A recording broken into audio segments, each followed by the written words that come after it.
Coming up on this week's Silver Arrow Show, I find out just how the team plans to put an F1 car back together again. In fact, make that 2 F1 cars.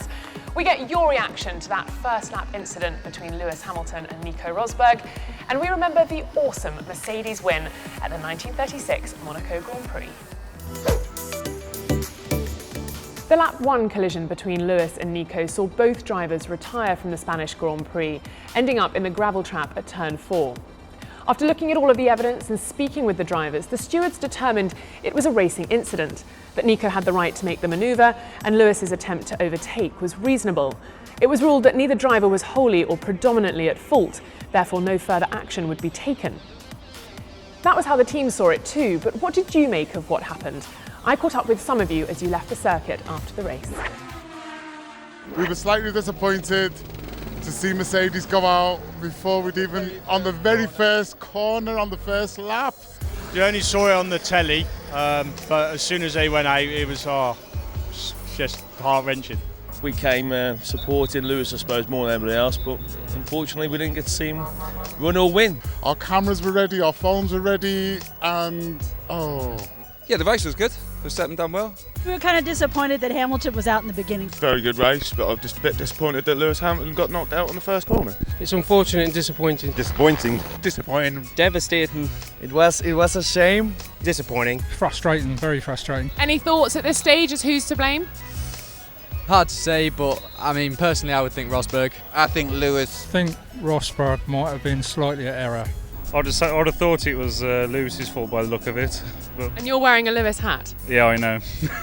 Nico pushed him across, so forced him onto the grass, and that's what led him to do the spin. Yeah, I would probably say it was Lewis as well. I'm sure might be a few fisticuffs later on with the two of them.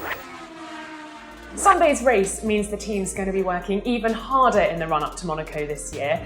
Let's talk to the Chief Operating Officer from the team, Rob Thomas. Rob, how do you begin to put 2 cars back together in such limited time? Well, fortunately, these sort of incidents are very, very rare for us. But when they do happen, we have quite a good process in place to deal with that. So, as with all of us, when that initial impact, we have our head in our hands for probably about 10 seconds, and then we all think, okay, what next?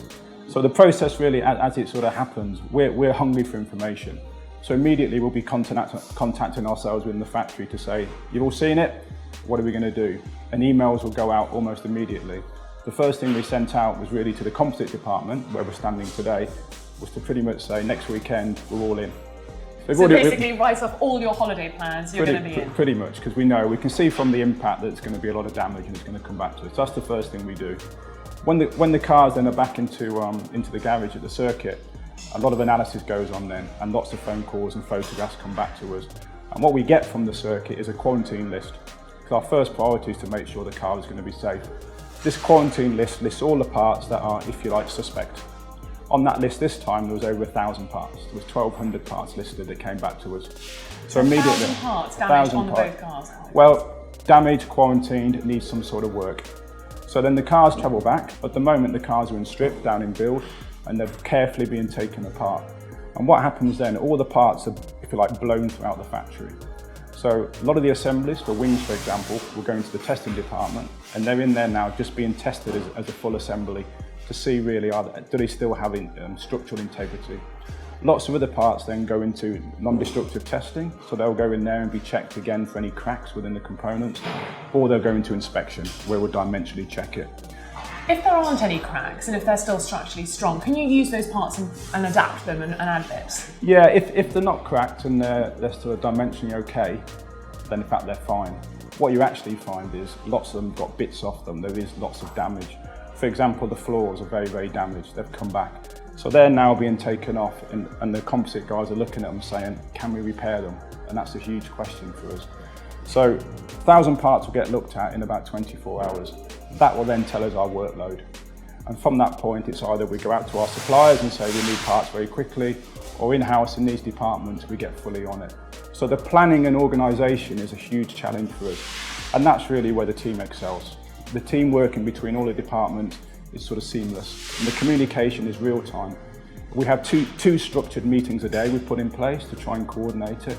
The reality though, is happening all the time. Lots of conversations happening to try and pull us together. And of course we're going to Monaco. Monaco we test on a Thursday, So we've got 1 day less than normal. So we're going to start building the cars this Friday. So we've got 3 days, effectively 3 days now, to pull this all together to be able to put together 2 cars to go to Monaco. It sounds like a huge job. I don't think I want to be in your shoes. I hope you can get the cars back together. Your feeling at the moment, it's definitely doable? Yeah, it's always doable. It's all about compromise and making quick decisions. You know, the number one priority is to make sure the car's safe, as we say. So we take care of what we call the Class A parts. Things like the suspension, those parts have to be correct. So we put a priority onto them. After that, we look at the performance parts.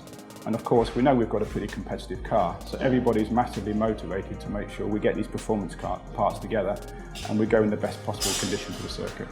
Right, well make sure you get enough sleep over the next few days and we'll see you in Monaco. Thank you. So we've heard from Rob about the amount of work needed to be done before Monaco. He mentioned 1,000 parts, and that's where head of build Peter Hodgkinson comes in. Hodgie, can you talk us through the parts that you think need the most work? I think the front suspension on Lewis's car might need a bit of looking at. Is that a completely start again procedure? Oh yes, very much so. So our composite department's going to be under a lot of pressure over the next week, manufacturing some new suspension for us. And that's a lot of carbon fibre. Talk us through the amount of time needed to generate and to produce the carbon fibre. It's going to take a couple of weeks, so we're going to be pulling all our spares in, obviously, to build the cars, and then restocking the spares throughout the Monaco weekend as the parts become available. And as soon as the parts are ready, they'll be going onto the cars, and we can hear and see the parts being fitted back on. Is that how it works? Yes, we'll strip today, and then hopefully by Friday we'll be reassembling and having the cars out the door on Monday morning for Monaco. Now you mentioned Lewis's front suspension. I can see behind me here a piece of the side pod. So this is from Nico's car? Yes, this is from Nico's. Obviously, I don't think this is repairable. I'd say be careful, but I think it's a little late. Yeah, I think it's a bit late to be careful with this. I think the horse is already bolted. So I can see the honeycomb structure here very much exposed. Yes, definitely. You can see many layers of different materials in here. So obviously we'll be remanufacturing these for Monaco. These are a little bit quicker than suspension. Do you have side pods ready to go? Do you have stock? We do. So that helps the turnaround Absolutely. process. We'll just be replenishing our spares over the next few days. So this will be ready, when do you think? I think for Monaco. Okay, well that's good news, that's Monaco. what we want to hear. Yep, replace the Monaco. So we wish you lots of luck to get these 1,000 parts back ready for Monaco. Thank you very much. Now after the events of last Sunday, we obviously don't have a podium story to share with you, so we've done some digging in the archives instead. In the 1950s, the Silver Arrows never managed to win a race in Monaco, but 80 years ago came one of the most famous wins of all, when the Regenmeister, that's Rainmaster to you and me, Rudolf Caracciola took a famous victory on the wet streets. 3 years earlier, he'd crashed his car at the Tabac corner and had been seriously injured. In fact, his right leg healed some 5 centimetres shorter than his left as he recovered from the injuries. He had retired from the previous year's Grand Prix, but when Easter Monday, the 13th of April, dawned wet 80 years ago, the smart money was on the famous wet weather specialist. He diced with Nuvolari for the lead and, most importantly, avoided the lap 2 crash at the chicane that took out his teammates Chiron and von Braukitsch after they skidded on a backmarker's oil. At the end of the 100-lap race distance, only Caracciola and second-place Varzi were on the lead lap, with the Mercedes nearly 2 minutes ahead of the Auto Union.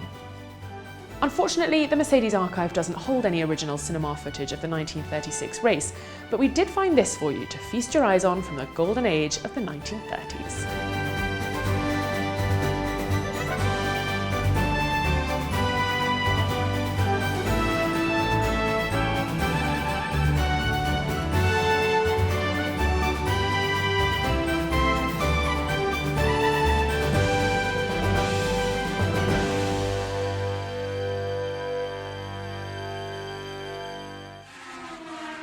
That brings us to the end of this week's show. As I'm sure you're aware, the next race on the calendar is Monaco, and we all know that's a quiet one.